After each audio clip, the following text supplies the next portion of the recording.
everyone, it's Katie with Universal Ostrich. I think one thing that we should discuss is when this all began and Canadian Food Inspection Agency found out, or the anonymous tip came in about our farm. So initially, we called our vet when we had illness. The symptoms presented themselves just like they did when we had the same symptoms in 2020.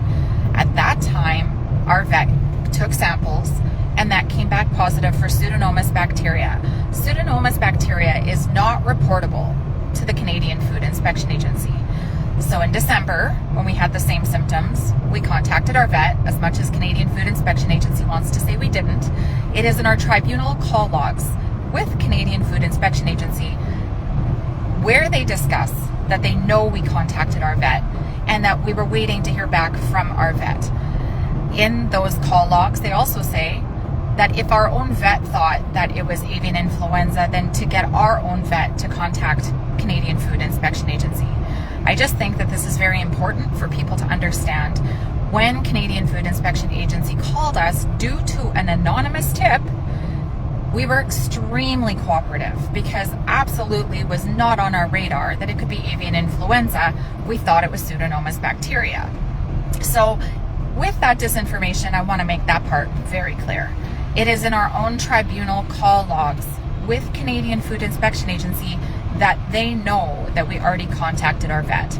And we were just waiting to hear back from him because it was through the holidays. So it was harder to get a hold of the vet.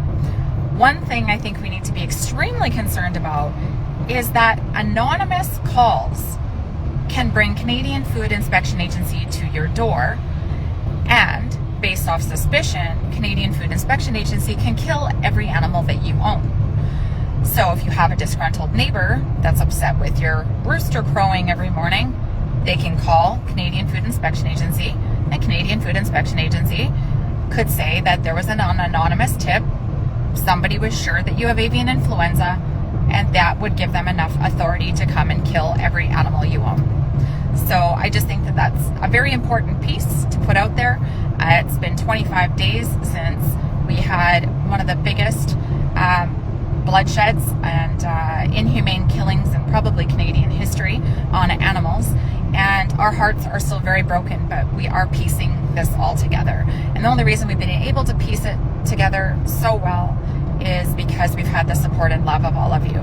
But this is a very big part of this whole story for everybody to really understand. So lots of love and light, and I just wanted to clear that up, and I send you all of our love from the farm, and we will continue with the updates as we have more. But again, based off suspicion, the Canadian Food Inspection Agency can kill every animal you own. The peacocks, I guess maybe we should touch base really quick on this.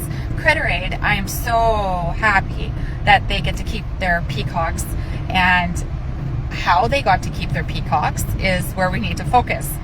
They tested them.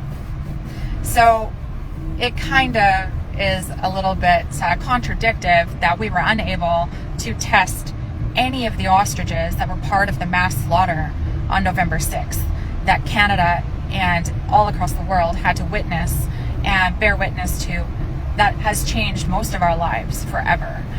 And so I'm very proud that they tested them. I'm so happy that those peacocks got to live. But what does that tell you about the actions of Canadian Food Inspection Agency on our farm on November 6th and 7th, when they were offered that the NIH and the FDA would do the testing, so they can't even use that they didn't have enough sources or resources. We offered to do the testing ourselves and handle the animals ourselves, so they can't even say that it would have been too difficult. Again, Canadian Food Inspection Agencies, what they're really good at is lying and misleading and killing. So again, I want to say how happy I am that these peacocks get to live, because they deserve that right. And they deserve the right to be tested before anything inhumane may have happened to them. But remember, that leads us into the question, then why were we not allowed to test our ostriches? So God bless every one of you. Thank you for standing with us.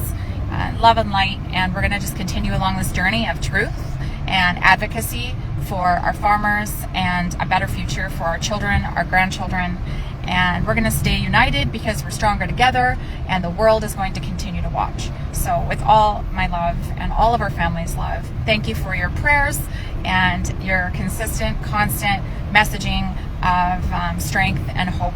You are carrying us through some of our darkest days. So God bless every one of you. Thank you for being you, and together we will make the change that's necessary for our future generations.